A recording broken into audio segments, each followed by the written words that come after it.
제가 효성교회는 두 번 지금 오는 것인데요.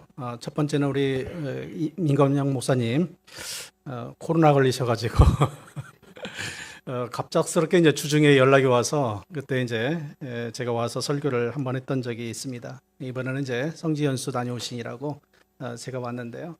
우리 임건영 목사님과는 제가 학창 시절에 기숙사 생활을 오랫동안 했던 기억이 있어요. 저는 우리 임건영 목사님을 보면서 이 신학생 때부터 정말 좋은 목회자로서 이렇게 성장해 갈 수 있는 준비된 우리 신학생이구나라는 생각을 늘 해왔었고요. 이 임 목사님의 늘 성실하신 그런 모습을 보면서 이런 분들이 나중에 목회하면서 성공했으면 좋겠다. 크게 부흥되는 교회를 만들었으면 좋겠다. 이런 생각을 늘 해왔었습니다. 그만큼 이제 임 목사님에 대한 좋은 기억과 생각들이 저의 머릿속에 또 가슴속에 있다라는 이야기입니다. 이 자리를 빌어서 우리 서울신학대학교를 그동안 너무나 사랑하시고 또 기도해 주시고 또 물질적으로 아낌없이 도와주신 우리 효성교회와 그리고 모든 성도님들께 깊이 감사의 말씀을 드립니다. 저는 오늘 구약성경에 나오는 다윗 이야기를 여러분들에게 좀 들려드리고 싶습니다. 아마도 여러분들은 다윗과 골리앗의 이야기를 숱하게 무수히 많이 이제 들어보셨으리라고 믿습니다. 고대 이스라엘의 소년 다윗이 거인 골리앗을 싸워서 이제 이겼다라는 이야기인데요. 사람들은 자신이 넘어설 수 없는 그런 어떤 한계 상황에 봉착하게 되었을 때 나는 골리앗을 만난 것 같아라고 이야기하는 사람들이 있게 되어집니다.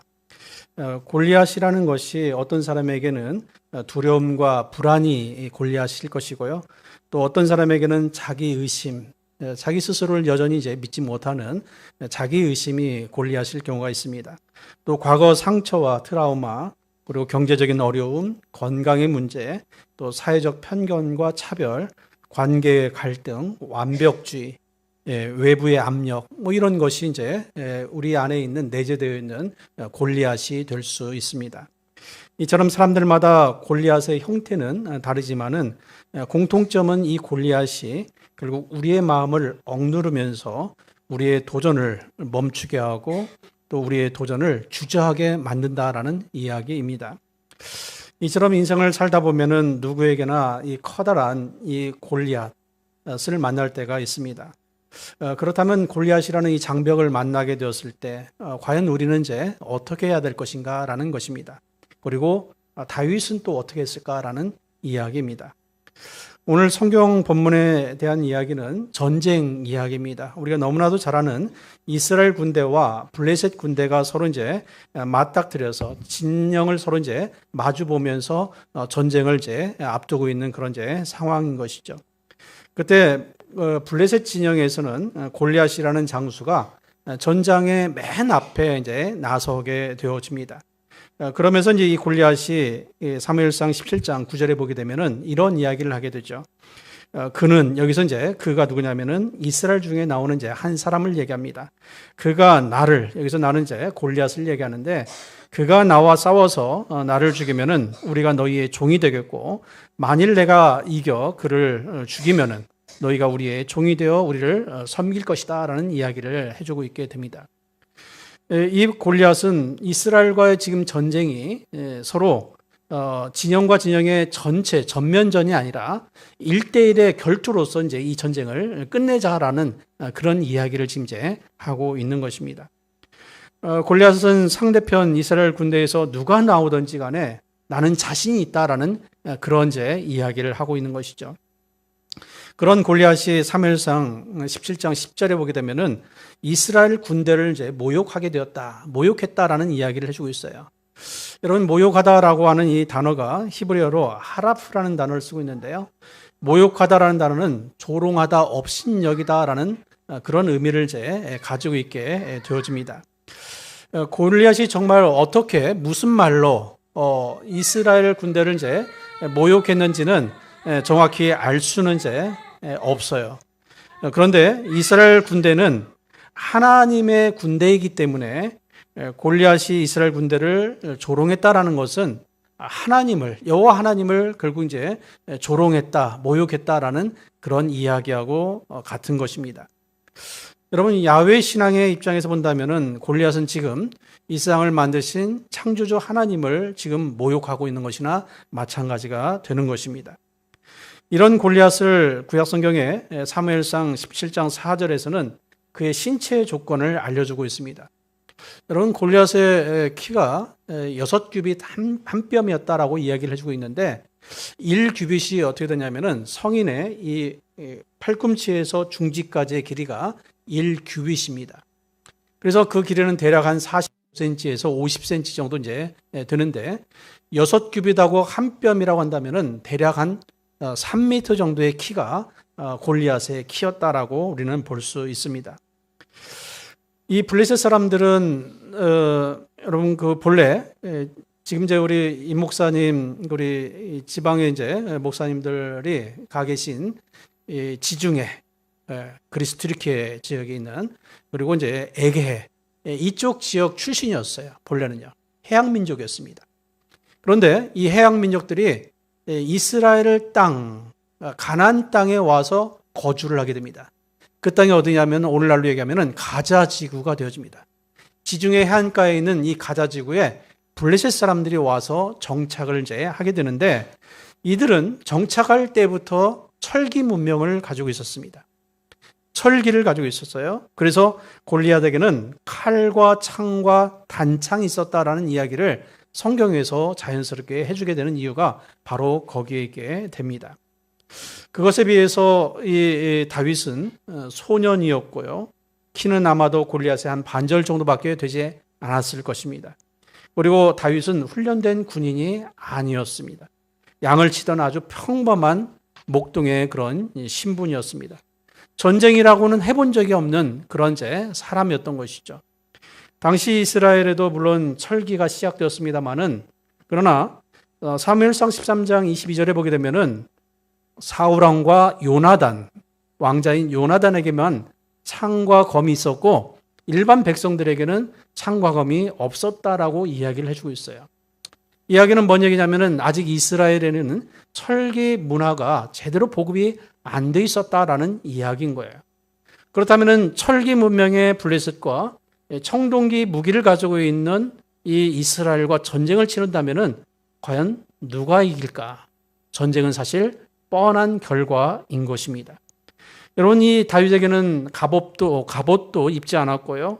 창과 검과 방패도 없었습니다. 오직 한 손에는 막대기, 다른 한 손에는 돌멩이 5개를 가지고 전장에 나가게 됐던 사람 다윗이었습니다.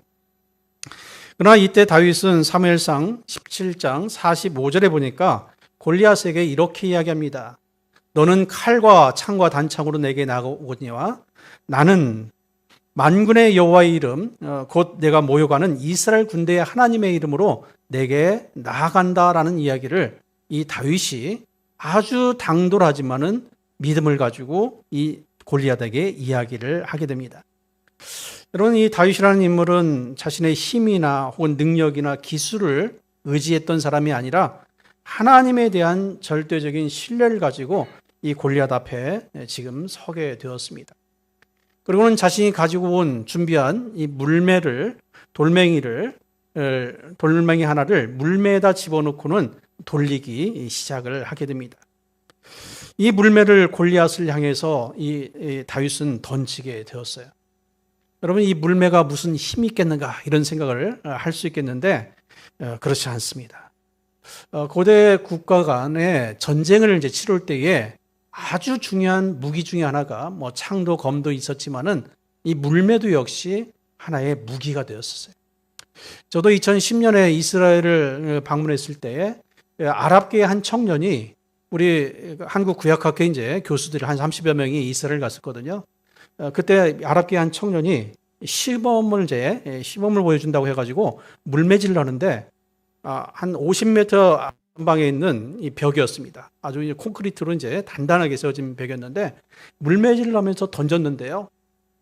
던지는 속도도 그렇고 그리고 날아가면서 그 벽을 기스를 했어요. 그래가지고 흠이 생겼습니다. 그래서 이 물매가 아주 훈련된 사람이 던질 때는요, 시속 140km 정도까지도 이제 나올 수 있고, 유효 사거리는 약 최대 400m까지도 이제 갈 수 있다라는 이야기를 이제 하게 됐어요. 그래서 이 아랍계 청년이 $10라고 이제 팔으려고 그 물매를 이제 가져왔던 그런 경험이 이제 저에게 있어요. 이렇게 이제 이 물매라는 것은 고대 사회에 굉장히 중요한 무기로서 이제 사용할 수 있었던 것이었습니다. 이스라엘에서 경험했던 이런 것들이 사실 저의 이런 이제 설교라든지 성경 공부라든지 이런 것들이 이제 잘 녹아져서 우리 성도님들에게, 우리 학생들에게 또 이제 전해주는 것이기 때문에 저는 이제 목사님들이 이스라엘을 간다 혹은 성지 순례를 간다라고 한다면은 이것을 우리 교회에서 좀 많이 좀 자주 보내주셨으면 좋겠다라는 생각이 듭니다. 목사님들이 다녀오시면은 꼭 공부하시고 오시지 그냥 놀다 오거나 쉬다 오거나 그러지는 않아요. 절대 그렇습니다. 그러니까 꼭 그렇게 좀 해주시면 좋겠습니다.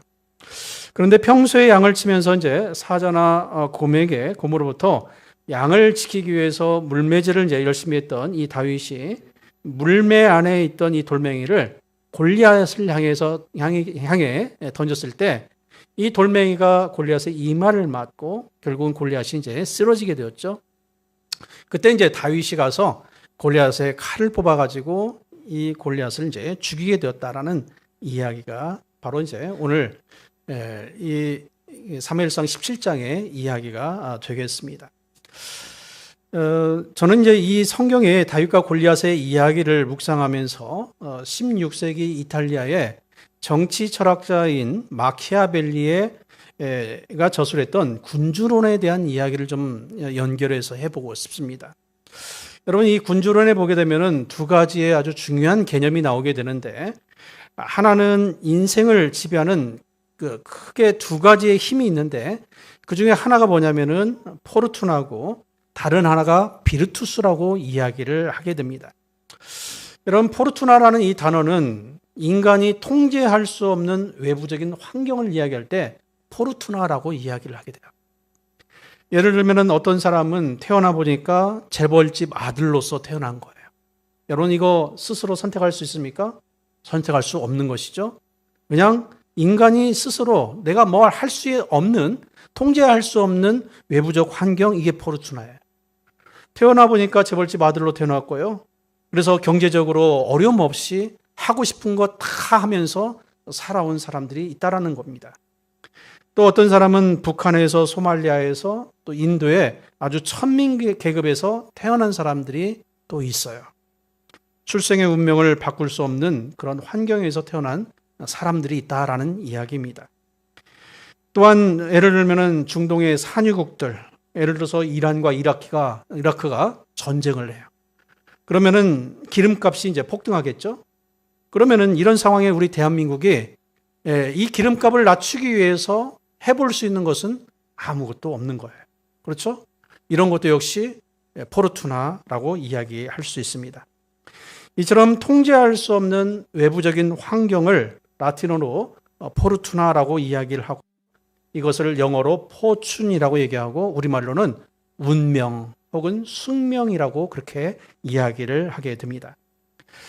그러나 이 마키아벨리는 이 군주론에서 우리 인생의 전체가 이 포르투나, 이 세상의 모든 일이 이 운명에 의해서 100%다 좌우되지는 않는다라고 이야기를 하게 됩니다.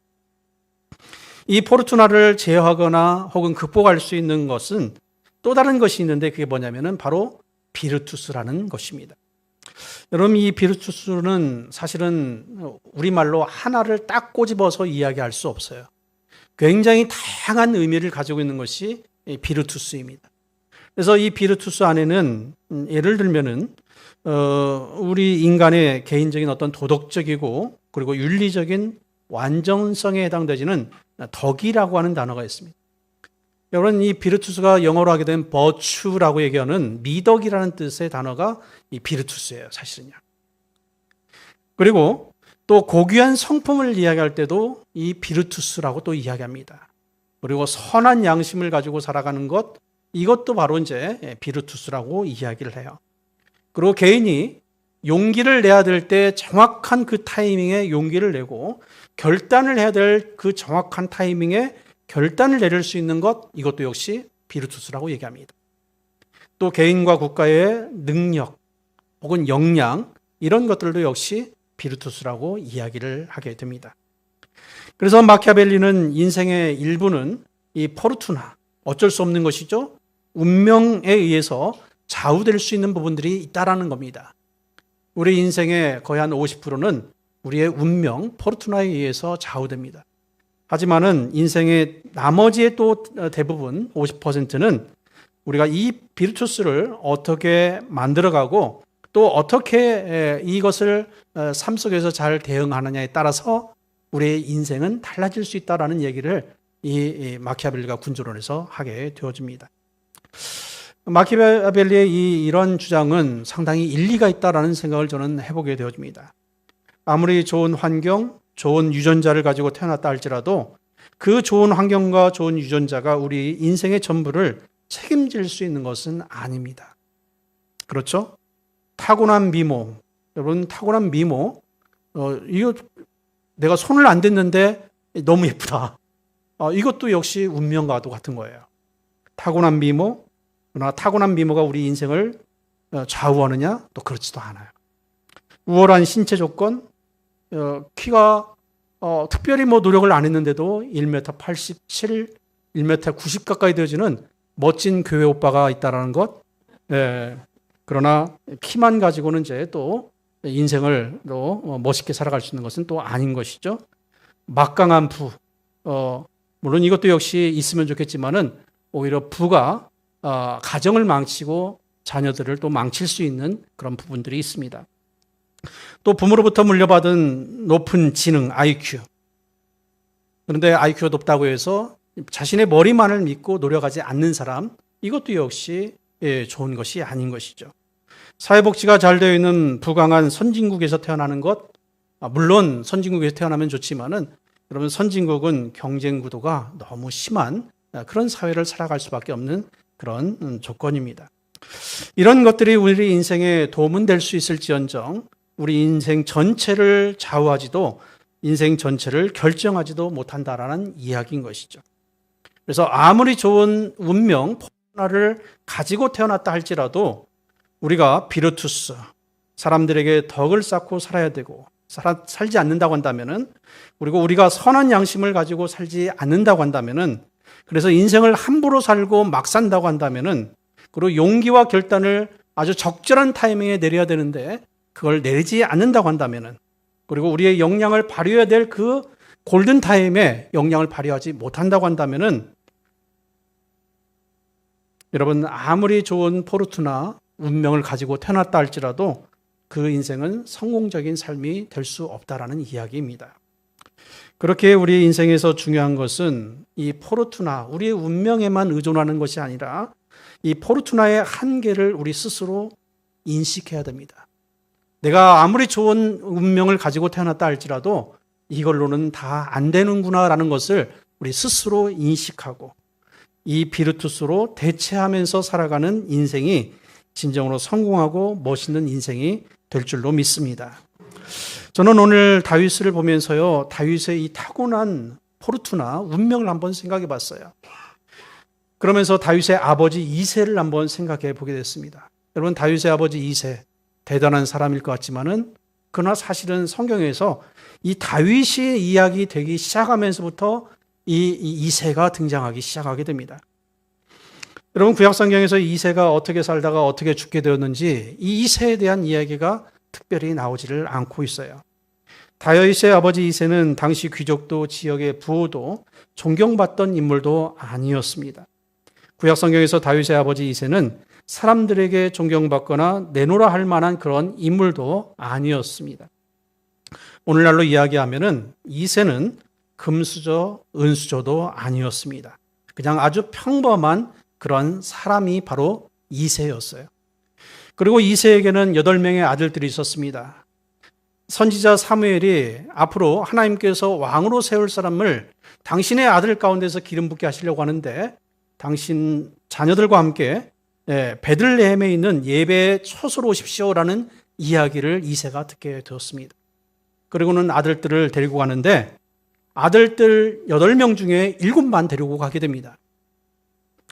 여러분, 아들들 8명 중에 막내가 바로 이제 다윗이었는데, 다윗은 들판에서 양을 치게 하고 그의 형제들인 7명만을 이 사무엘에게로 데리고 갔다라는 이야기인 것이죠.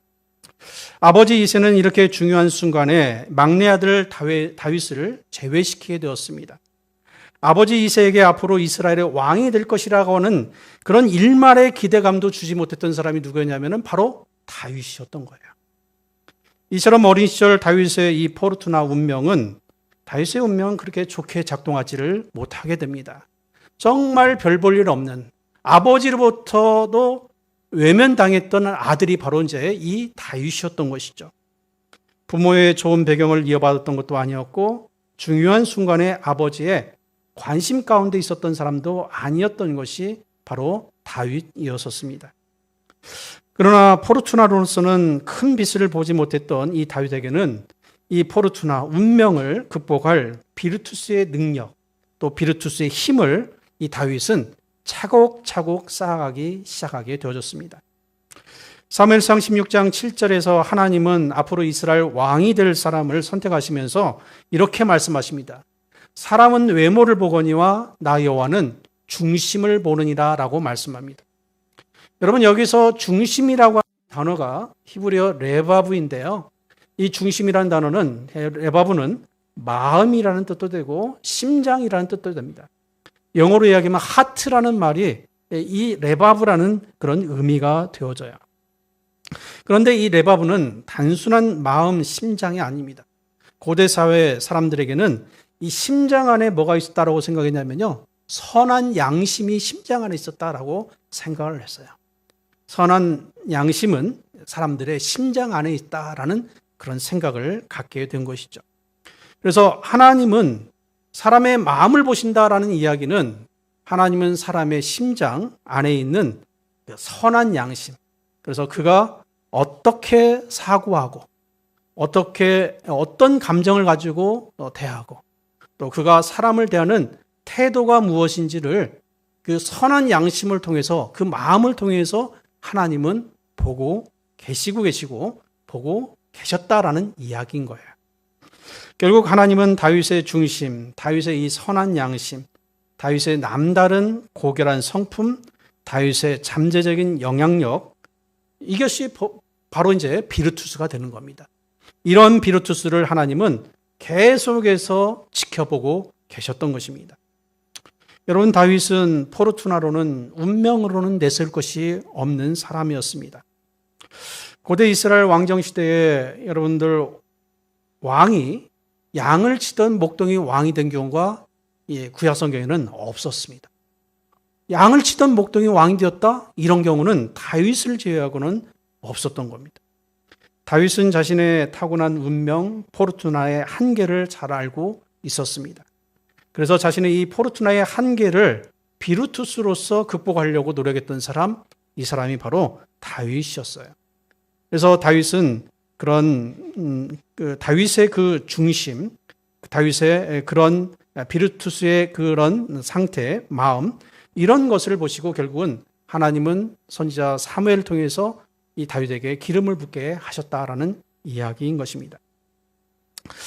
제가 독일 유학을 마치고 2005년도 2월에 한국에 귀국을 했습니다. 올해로 독일 유학을 마치고 돌아온 지가 21년째가 이제 되었습니다.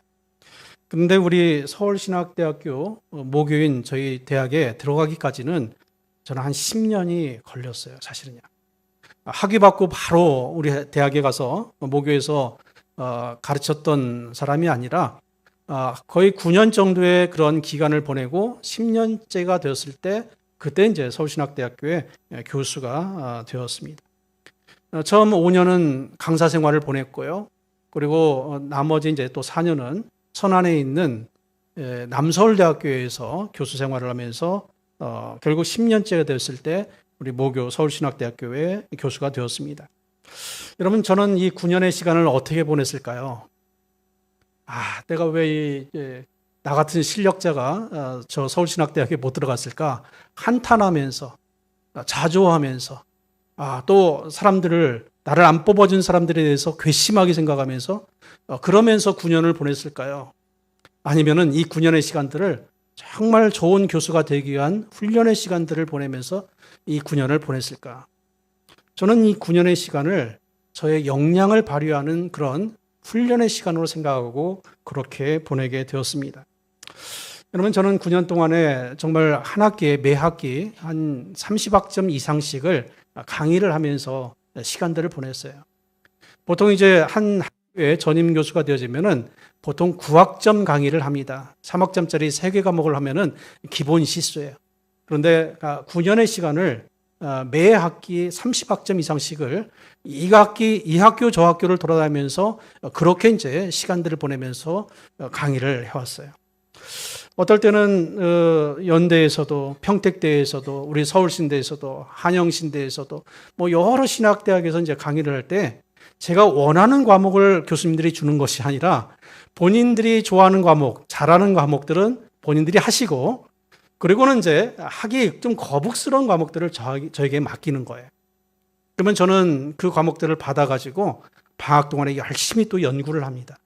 연구해서 그래서 이제 매 학기를 한 30학점 이상씩을 강의를 하게 되었어요. 그렇게 해서 이제 9년째 이제 하다 보니까 제가 구약의 웬만한 과목들을 다 하게 되더라고요. 한 30개 과목들 이상을 하게 되어졌습니다. 그리고 저희 집이 서울에 있는 은평구 역촌동에 이제 위치해 있는데요. 저희 집하고 서울 기독대학교가요, 차로 가면은 한 5분이면 갑니다. 걸어서도 한 10분 이내에 가게 되어져요. 그래서 방학이 되면은 그 학교에 이제 방학 동안에 이제 도서관이 9시에서 문을 열고 아침에 그리고 오후 5시에 문을 닫는데 제가 9시에 출근해서 점심에 살짝 이제 나와서 집에 가서 밥을 먹고 오후 5시까지 거기에서 책을 번역도 하고 또 책을 쓰기도 하고 논문을 쓰면서 그렇게 또 시간을 보냈던 시간들을 보내게 되었습니다. 그렇게 하면서 이제 보냈던 시간들이 저를 결국은 서울신학대학교의 교수로 만들어주게 하는 그런 좋은 그런 이제 역량을 갖추는 시간들이 되었다라는 이야기인 것이죠. 그렇습니다. 여기에 계시는 분들에게도 말씀드리고 싶은 것은 여러분들의 포르투나의 한계가 분명히 있을 겁니다. 누구에게나 이제 완벽한 운명을 다 갖춘 상태에서 살아가는 사람들은 없습니다. 누구에게나 다 이 포르투나의 한계를 가지고 있고 또 지금도 그렇게 살아가고 계시는 분들이 많이 계실 것입니다. 그렇다면 이 포르투나의 한계는 우리가 어찌할 수 없는 것이기 때문에 나머지 비르투스의 역량을 더 강화시키면서 우리가 살아가야지 되는 것이에요. 그래서 우리가 이 비르투스를 키우기 위해서는 무엇을 해야 될까? 우리는 주변 사람들에게 덕을 쌓아야 됩니다. 주변 사람들에게 더 잘 해줘야 되는 거예요. 그리고 우리의 선한 양심을 가지고 살아가려고 우리는 더 노력해야지 됩니다. 그리고 우리가 쭈뼛쭈뼛하지 않고 용기와 결단력이 필요로 할 때 그때 정확한 타이밍에 이 용기와 결단력을 또 내리면서 살아가야지 되는 것입니다. 나의 역량과 능력을 키워서 나를 필요로 하는 그 자리에서 나를 부를 때에 내가 준비되어 있습니다 라고 하면서 그 자리에서 내가 나의 역량을 유감없이 발휘할 수 있는 그런 저와 여러분들 다 되시기를 바라겠습니다. 그런데 이 다윗에게는 이런 비르투스 외에 또 한 가지가 더 있었어요. 다윗은 하나님에 대한 믿음, 신앙이 있었습니다. 소년 다윗이 3m 되는 이 골리앗과 싸울 때에 다윗은 전쟁은 여호와께 속한 것이다 라는 이야기를 해주고 있게 됩니다. 만군의 하나님 여호와의 이름을 의지하고 전쟁에 나가게 되었던 그 이유는 갑옷도 있지 않고 아무런 준비도 없던 이 다윗이 나갈 수 있었던 것은 그가 믿었던 그 믿음, 신앙이 있었기 때문이다라는 이야기입니다. 그래서 사무엘상 17장 45절에는 골리앗 너는 칼과 창과 단창으로 내게 나아오거니와 나는 만군의 여호와의 이름 곧 내가 모여가는 이스라엘 군대의 하나님의 이름으로 내게 나아간다라는 말을 하면서 나아가게 되었던 사람, 이 사람이 바로 다윗이었습니다. 여러분, 다윗은 자신의 힘이나 기술이나 능력을 의지한 것이 아니라 하나님에 대한 절대 믿음, 하나님에 대한 절대 신뢰로 골리앗 앞에 서게 되었습니다. 다윗은 선한 양심, 고귀한 성품의 이 비르투스, 때로는 용기와 결단을 내려야 될 그 시기에 주저하지 않고 이 비르투스를 가지고 살고 있었는데, 여기에 다윗의 이 비르투스를 더 빛나게 해주게 됐던 것이 바로 그의 믿음이었다라는 이야기예요. 그래서 저는 이것을 이렇게 이야기하고 싶습니다. 그에게는 비르투스와 믿음이 있었는데, 믿음을 라틴어로 하게 되면 피데스라고 얘기합니다. 피데스와 비르투스가 있었는데, 저는 이것을 믿음에 기초한 비르투스라고 이야기를 하고 싶어요. 그래서 다윗의 인생을 승리하게 만들었던 것은 믿음에 기초한 비르투스가 있었기 때문이다라는 이야기입니다. 훗날 이스라엘 왕 사울을 사실은 이 다윗이 죽일 수 있는 기회가 여러 차례 있었어요. 그런데 그의 선한 양심이 이 사울 왕을, 여러분, 사울 왕을 최소한 2번 이상을 죽일 수 있는 기회가 있었거든요. 자신을 그렇게도 이제 죽이려고 했던 이 사울 왕을 죽일 수 있었는데, 그의 선한 양심, 이 비르투스가 작동함으로 또 하나님이 심판하셔야 된다라는 그런 믿음을 가지고 결국 사울을 죽이지 않았던 사람, 바로 다윗이었습니다. 다윗은 자신의 문제를, 또 자신의 억울함을, 자신의 울분을 자신의 힘으로 풀어가지 않았습니다. 다윗은 사울 왕의 운명을 하나님께 맡기고 믿음으로 하나님의 때를 기다렸던 사람, 이 사람이 바로 다윗이었습니다. 신약성경 베드로후서 1장 5절로 7절까지의 말씀을 보게 되면은 사도 베드로가 그리스도인이 신성한 성품에 참여하는 자가 되기 위해서 갖춰와야 될 덕목들에 대해서 이야기를 해주고 있어요. 그리스도인들은 어떤 덕목을 가지고 살아가야 되는지를 이 베드로후서 1장 5절로 7절에서 알려주고 있는데, 이 베드로가 이렇게 얘기합니다. 우리 믿는 자들은 믿음 위에 가장 먼저 덕을 세워야 된다라고 얘기를 해주고 있어요. 여러분, 이 덕이라는 것이 바로 비르투스예요. 그리고는 그 뒤에 세워야 될 것들을 또 이야기를 해주고 있게 되어집니다. 사도 베드로도 이 믿음에 세워진 이 비르투스를 강조하고 있게 되어집니다. 말씀을 마무리합니다. 사랑하는 여러분, 오늘 성경 본문에 나오는 다윗은 이 포르투나 운명의 한계를 너무나도 잘 알고 있었어요. 그래서 이것을 극복하기 위해서 자신의 역량을 강화하고 자신의 삶의 태도를, 또 때로는 이제 이 선택의 상황들 가운데서 정확한 타이밍에 또 자신의 결정을 할 수 있는 그런 이제 모습들, 결단력, 용기, 이런 것들을 잘 갖추기 위한 그런 과정들, 단계들을 이제 쌓아갔던 사람이 바로 다윗이었습니다. 그러나 이 비르투스는 하나님에 대한 절대적인 신뢰와 믿음에서 이 다윗이 비롯됐기 때문에 이 다윗이 더 강력한 힘을, 능력을 이렇게 표현할 수 있었던 것이었습니다. 오늘 이 자리에 계시는 여러분들이 마주한 골리앗이 인생을 살아가면서 어떤 것이고 또 무엇이든지 간에 하나님을 신뢰하고 그분의 이름으로 믿고 나아가십시오. 그러면은 여러분의 그 믿음이 여러분의 이 비르투스를 더 강력하게 만들어 주실 것이고, 또 여러분의 이 포르투나 운명의 한계를 넘어설 수 있도록 도와주실 것입니다. 기도하겠습니다. 하나님 아버지, 감사합니다. 오늘 다윗의 이야기를 통해서 하나님, 우리는 운명에 이끌리는 사람이 아니라 우리의 부족하고 우리의 한계 상황을 우리가 깨닫고 알아 하나님, 우리에게 하나님께서 오늘 말씀을 통해 주시는 비르투스와 또 다윗에게 있었던 그 믿음을 붙잡고 하나님, 이 세상에서 운명을 뛰어넘는 그러한 극복하는 사람으로서 살아가는 하나님의 사람들 다 될 수 있도록 주님 복 내려 주시옵소서. 모든 것 감사하며 예수 그리스도 이름으로 기도하옵나이다. 아멘.